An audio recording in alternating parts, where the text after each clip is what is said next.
Welcome to the Chico Creates podcast, where we interview local artists, musicians, and makers here in Chico, California. I'm your host, Kira Barsodi, and with me today is Ms. Cody Cat Johns. She has been a drummer for local award-winning bands over the past 15 years, such as Bull Moose Party and Radio Relapse. She's given back to the community by contributing her skills and elevating the presence of the Stonewall Alliance Center, and was one of the 3 founders of the Chico Art Collective.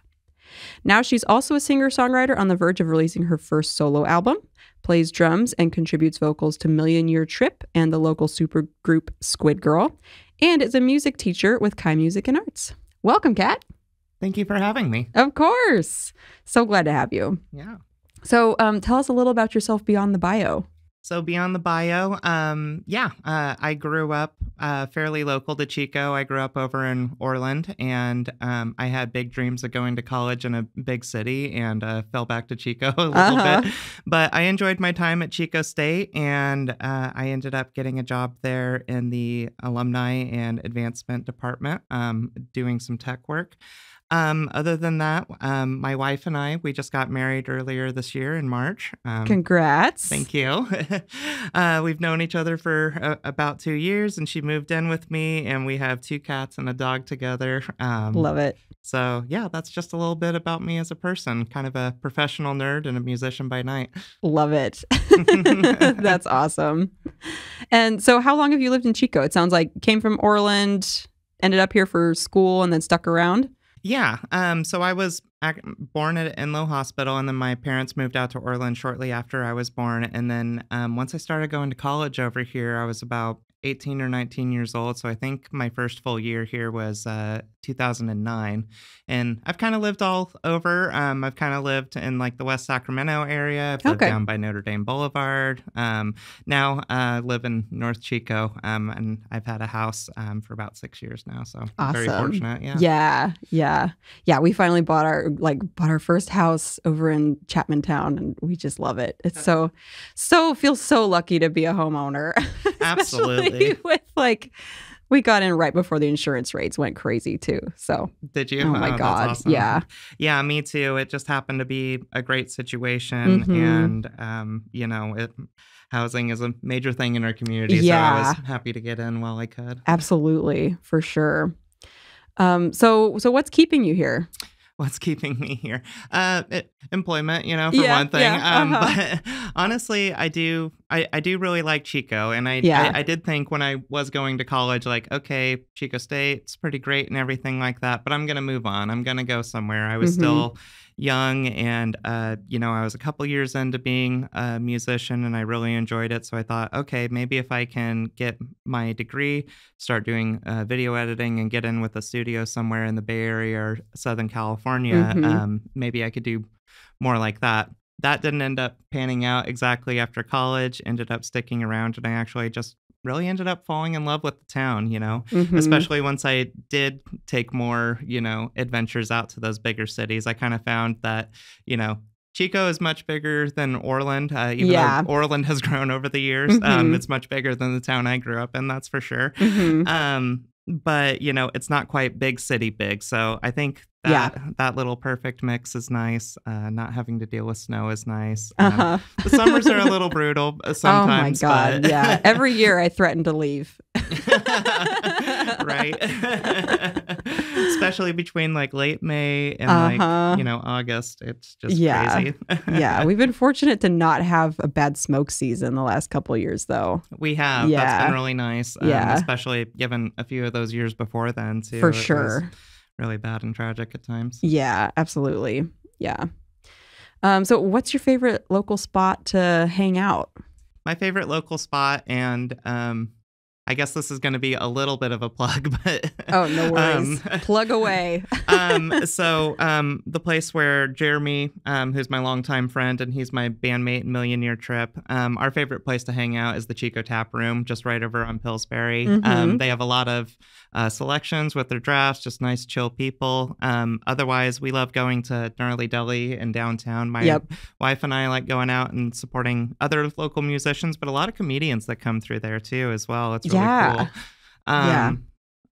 Those are some of my favorite places to hang out around town. Awesome. Yeah. Awesome. So how did you get into making music? So when I was young, my dad really did like a lot of classic rock, and there was a lot of great, 90s country at that time.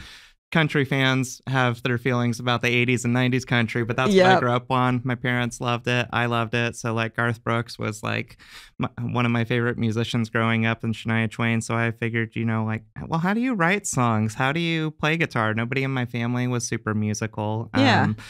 But through school, I got an opportunity to start learning music to, be in a more traditional band setting, and looking at all the instruments. I'm like, well, drums seem cool.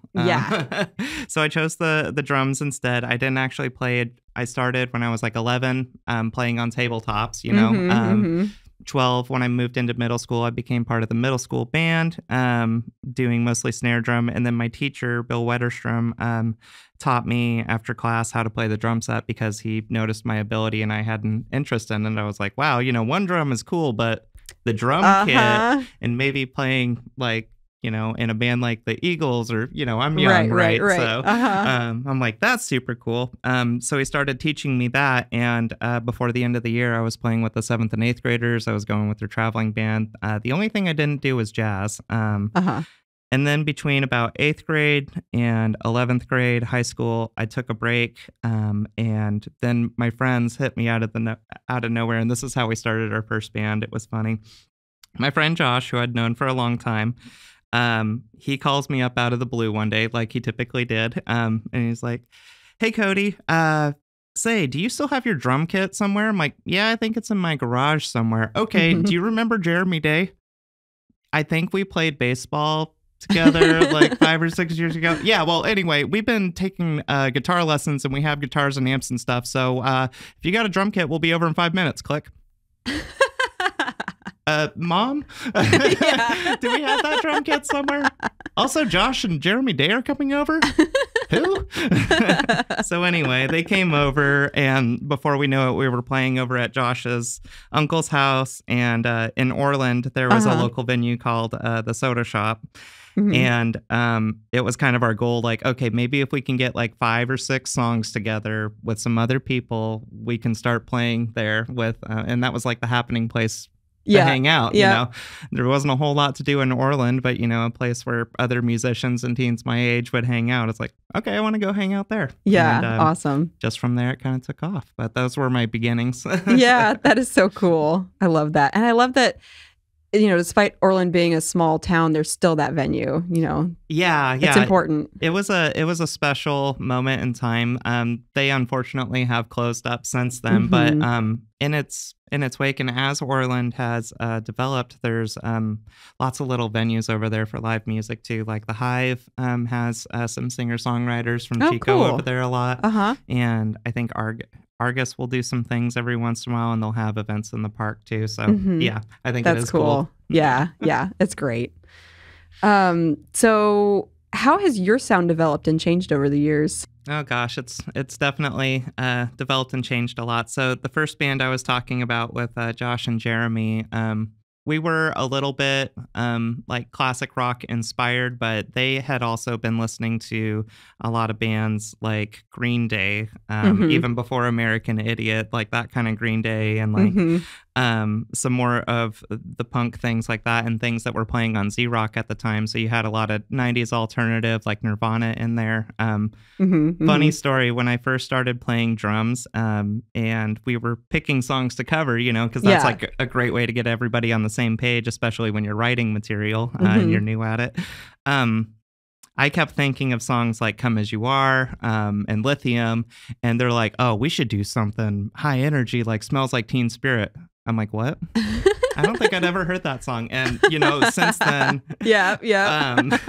So starting in the beginning, being kind of a punk drummer and liking people like Travis Barker and Trey Cool from Green Day, I fell in love with Dave Grohl's drumming from Nirvana. And then, of course, found out, wait, he's the singer-songwriter of the Foo Fighters, and just started getting into that, too. So that was a lot of my early and still is a lot of my core sound. When I was older, college age, I started listening to heavier metal like Slipknot and progressive bands like Dream Theater and Tool. Oh, I love Tool. Tool's one of my favorite bands. And actually is one of my primary songwriting influences, I would say. Them and the Foo Fighters and Queens of the Stone Age. We saw them as teenagers at the Senator Theater. That's awesome. So, yeah.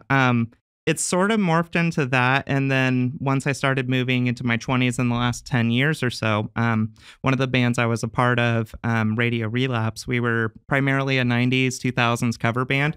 So one thing about being a musician, when you start to learn other people's songs and covers, you start to pick up like their styles and, you know, so now I'm playing a lot of things, you know, not only like the punk stuff like I was and like a little bit of Foo Fighters, but I'm also playing things like 311 and Rage Against the Machine and even some more poppy things like we did Chumbawamba, Tub Thumpin', which was a lot of fun. You know, Cake. And, you know, by learning all those different styles, all the drummers all have different roles in that music too.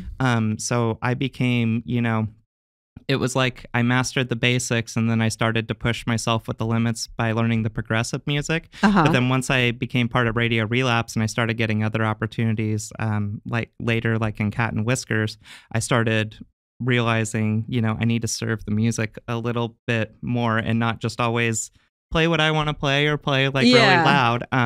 So I would say, you know, it just makes you better learning other material and playing with a variety of musicians and different genres. So, absolutely. Yeah. There's definitely something to be said there. No matter what your medium is, like copying the masters, you learn so much doing that. Absolutely. You know, and we live in such a cool age, especially again, talking back to when I was a teenager. Like, I don't think my parents had internet that wouldn't tie up the phone lines until I was about 17, you know.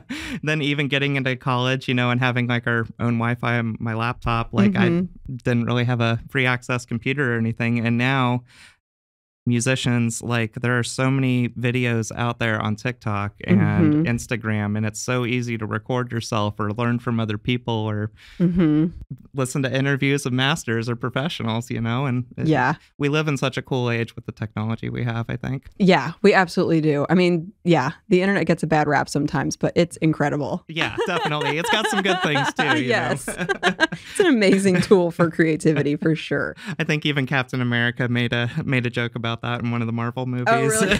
He's like, well, you know, it's not all bad. You know, the internet's pretty great, all things considered. Right. For sure. Like most things when humans are involved, right? Yeah. Use that power responsibly. Exactly. Yeah. To reference another superhero movie. Yeah. Again, professional nerd. I told you. I warned you. Yep. Proving it. So how has being a transgender woman affected your music career?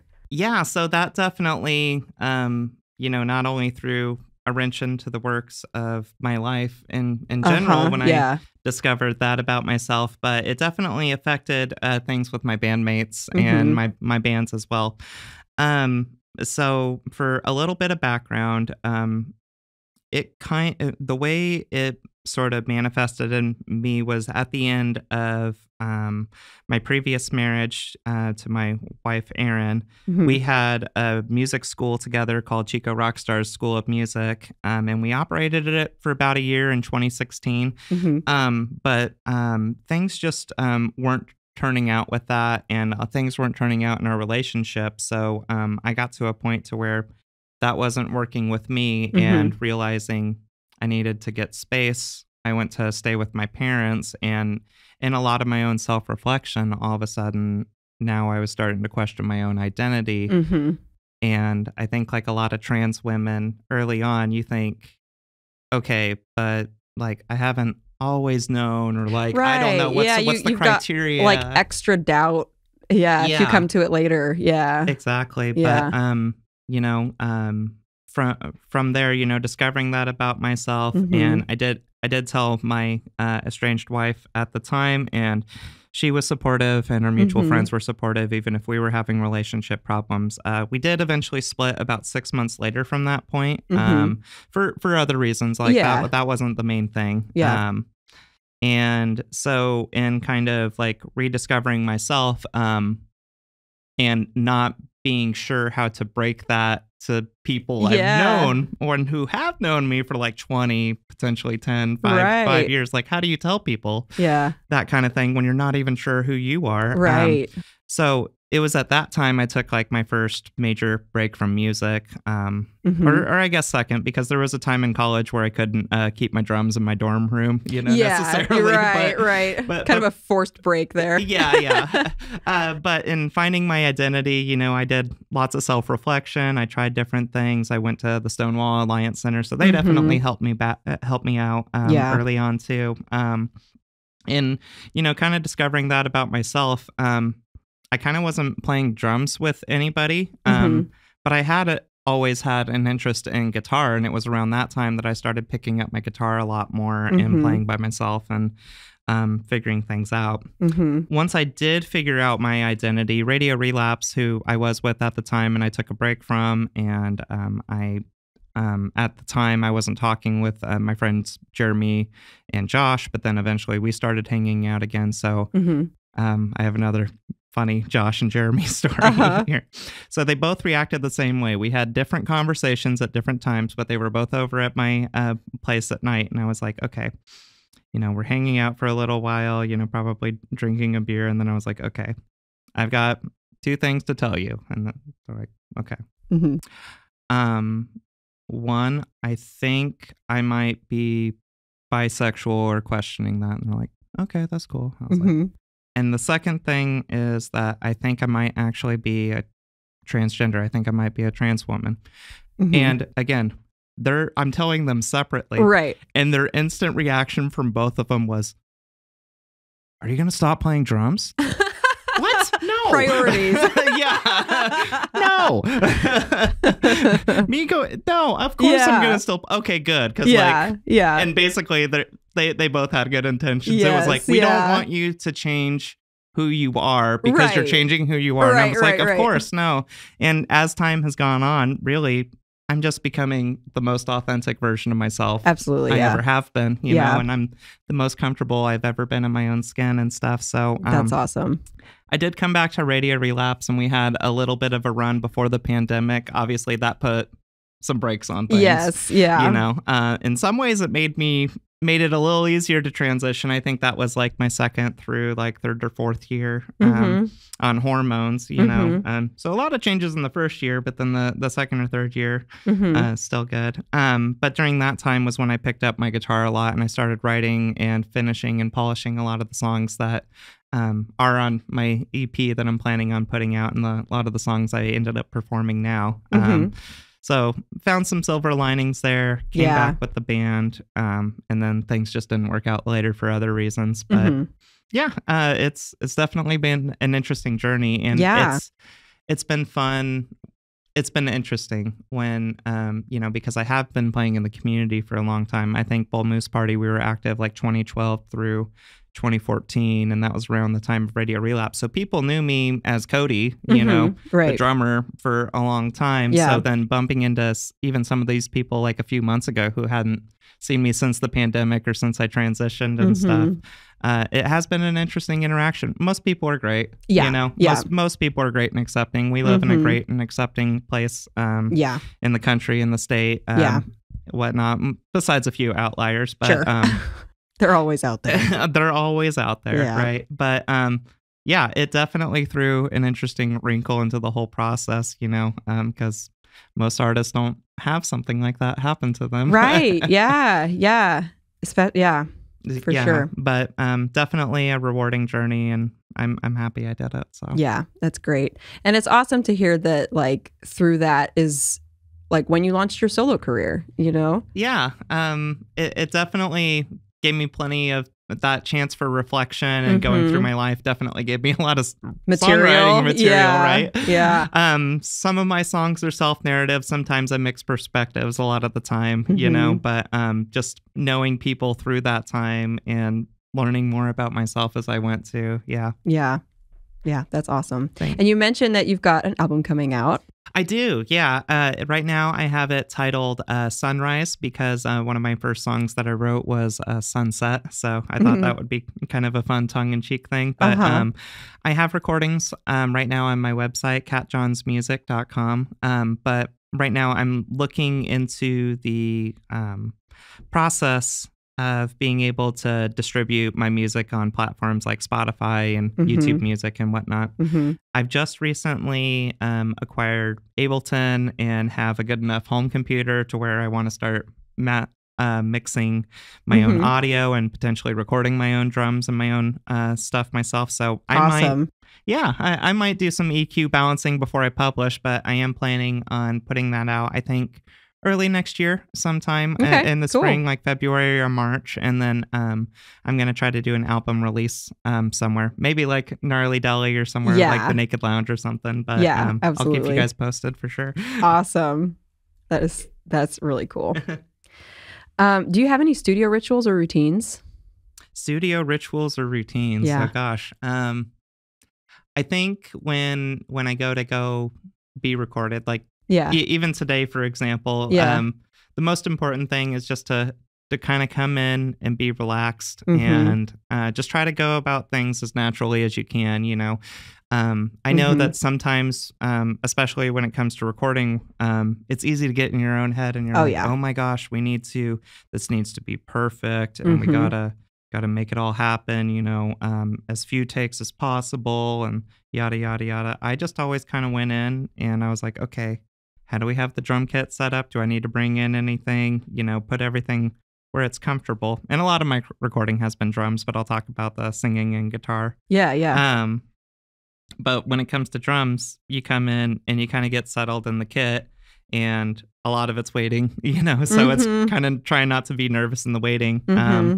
But usually, you know, it's like once you start playing with your bandmates and you can hear everybody, and especially like the big scratch recordings, it's like, oh, hey, we know what we're doing. You know, like we do this all the time in our garage, just with way less cables. You know?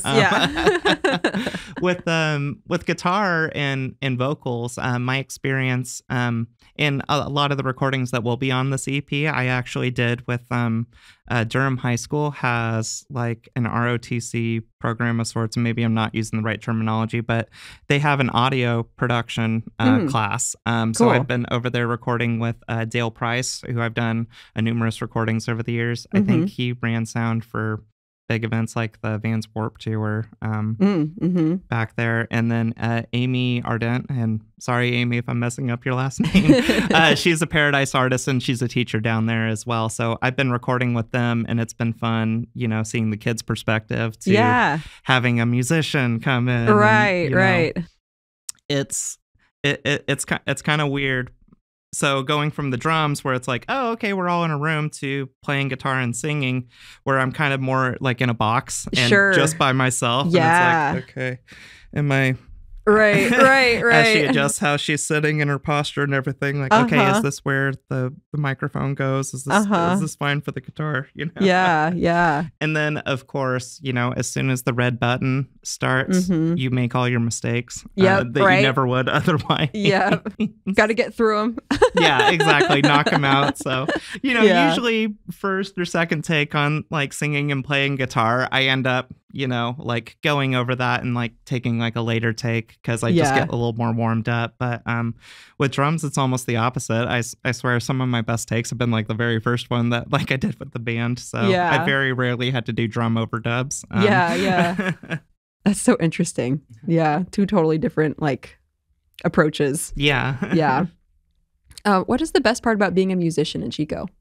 Oh gosh, it's just fun. The Chico is such a great artistic community. It's had its moments of ups and downs, and you know, sometimes people feel like there's cliques here and there, but overall you see musicians going out and supporting each other a lot.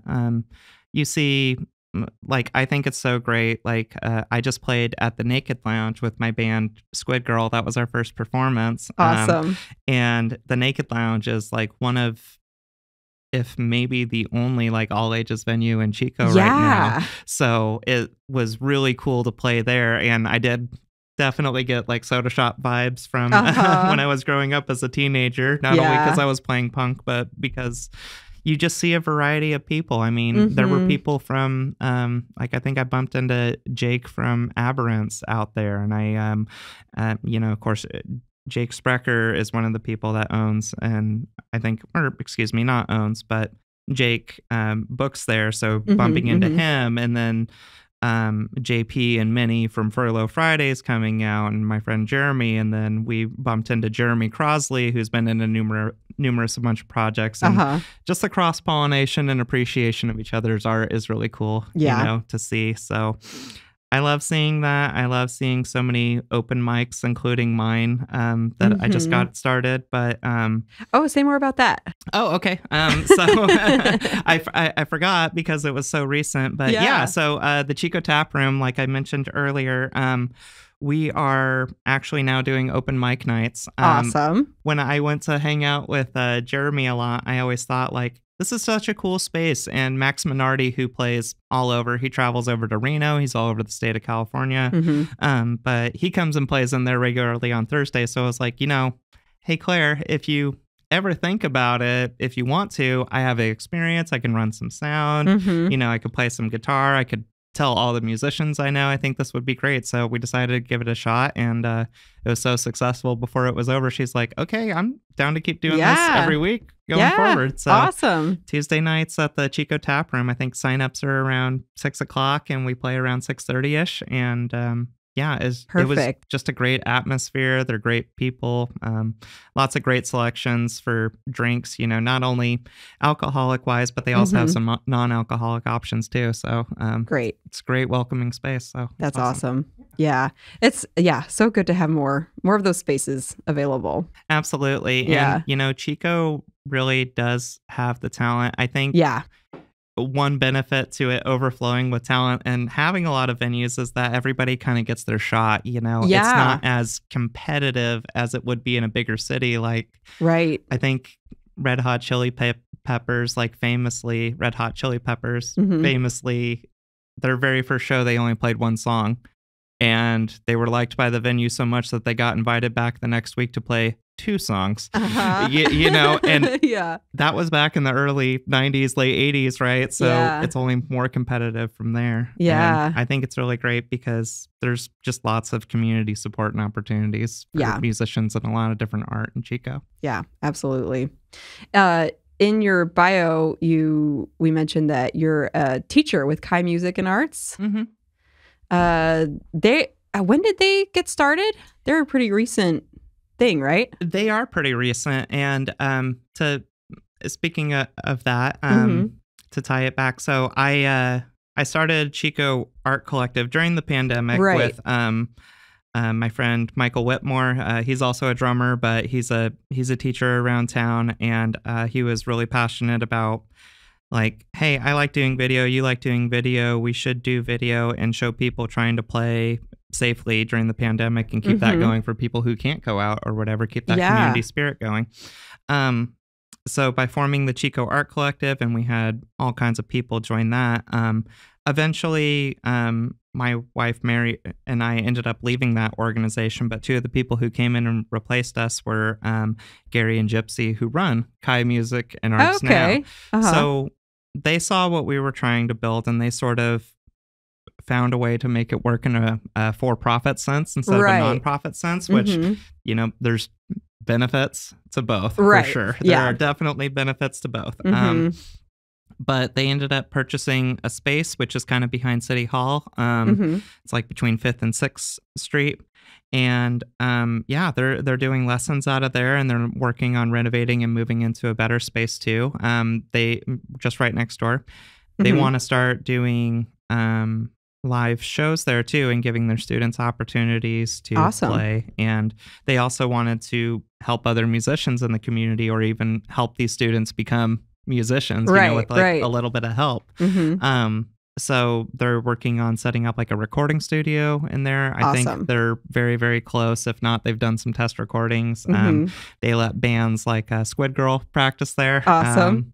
So it's just a great, and they really care about the community. It's just a great space for them to have. And enrich the young kids' lives. Like, I had an opportunity to play on a table when I was like 11 years old. Like, and now these kids could pick up like ukulele or learn electric guitar or something at 6 or 7. I think it's awesome. Yeah, absolutely. It's so great to like start them young. Do you have a favorite song that you've written from your new EP? Yeah, it's hard to pick a favorite. I would imagine it's kind of like trying to pick a favorite child or something. Yeah, for sure. But I think one of the ones I'm the most proud of would be, it's called On the Rocks. And it kind of came together during the pandemic a little bit. And during the time when I wasn't playing music, unfortunately, I also ended up drinking more than I probably should at times. So I ended up becoming friends with people who also drank a lot more than they probably should. Chico has that reputation. Yep. We know, but so On the Rocks musically began a while ago, and I actually wrote the main guitar part or the main melody line on bass instead of guitar, and I ended up transposing it later when it was just me solo playing it. And I ended up combining the bass line from the beginning with the guitar leads I had originally written using Guitar Pro when I was getting the ideas out of my head and onto paper somehow so I could teach myself my own songs. So I ended up combining those together, and it really came together lyrically. As I was talking at the time, I had like a song, but I didn't have like lyrics to it. I didn't have like a vocal melody. But then after, realizing that I was having some destructive tendencies with alcohol and noticing how very destructive some of these people's lives were. There was a guy who, I'll just call him John. I hope that John found the therapy and the help he needed, but he was one of the people that, by suffering so much from the withdrawals, anxiety, taking out things on people he cared about, lyrically that spoke to me, and I noticed my own issues too. So I started to address those, and then so in a way, writing those lyrics was a little bit therapeutic. And every time I play that song, I think to myself, how lucky I am that I don't have to grapple with a disease that really takes a hold of people's lives in a destructive way. And also like a promise to myself to not let it ever get as bad as it used to be. So coming together, it the song itself ended up kind of mixing both of our lives and experiences together, where it narratively follows a person. It starts at the end and having a little bit of regret. And then once you get into the first chorus, it sort of tells the story of a private falling out with a partner. Moving into the second verse, it becomes like in the throes of it during the sober time, where it's like, I'm going to try to remember some lyrics a little bit. So apologies if you have to trim this out a little bit later. Oh my gosh, I hate that. Like when you're on the spot, it just leaves your brain. It doesn't come out. But okay, here part of it was put me back in college, push me out the door. We're all just someone's nihilistic bore, and that I got from my friend who was suffering a lot, because he always, in the throes of suffering through withdrawals, he was just like, if somebody could just like push me out there and like get me going and like give me something to do, give me a good job, something. He would always say that, but then when it came time to put matters in his own hands and make the action happen, he never would. And I think, see that pattern all over the place. You do. And so in a little bit of writing the song and writing that in there, it's sort of a little bit of a reminder to seize the day. And if you want to make changes to your life, you need to. Otherwise, no one is going to push you out the door. You got to do it yourself. Exactly. You want to go back to college? Like, well, sign up at Chico State now. Totally. Yeah. It is within your power. but yeah. And I find that, a lot you don't always have, the power to change your world or like people's minds or anything like that, but you can always control your actions. Yeah, absolutely. I remember something that my mom said to me when I was going through my transition and, kind of becoming myself again. She said, you can't stop the bad stuff from happening. Yeah. But you always have the choice on how you deal with it. Yeah. And what you choose to do with it. And so, On the Rocks is a song all about that, where he makes excuses. And what ends up happening is that his friends stop not coming around anymore. And eventually their partner leaves them at the end of the song. And then that sort of brings you back to the first verse, being a little bit full of regret, thinking back on the choices they could have made earlier. Yeah. So yeah. I'm pretty proud of that song. Yeah. That's Originally, powerful. Yeah. I'd love to record that one or play that one with a full band. I need to get some of my friends together and be like, hey, can you help me out on the album release? But the acoustic version of the song, that was one of the songs I recorded in Durham. That one's live on my website right now as well, if you want to check it out. And I also have some of my music and some performances on YouTube as well. Awesome. Super. I thank you so much for coming in. This was great. Thank you so much for having me. I love the podcast. I love the room. I hope you guys continue to do the work. This is great. Oh, yeah. Yeah. No, definitely appreciate your sharing your story and your vulnerability and everything. Thank you so much. Yeah, thank you. Where can people, your website, where else can people find you online? Yeah, so catjohnsmusic.com, Cat John's Music on Facebook and Instagram is out there. My bands are Million Year Trip and Squid Girl. Squid Girl is an all trans girl punk band. Amazing. So much fun. Yeah. And Kai Music and Arts is where you can find me teaching. And every Tuesday evening at the Chico Taproom, I'll be hosting an open mic for the Open Future. So if you have something, whether it's music, poetry, or something else you'd like to share, come on down. Amazing. Thank you so much. Thank you. Thank you for listening to Chico Creates podcast. You can find us on Instagram at chico.creates. And if you would love to keep hearing more amazing stories like this one, please consider donating to keep this project going. Thanks so much, and we'll see you around town.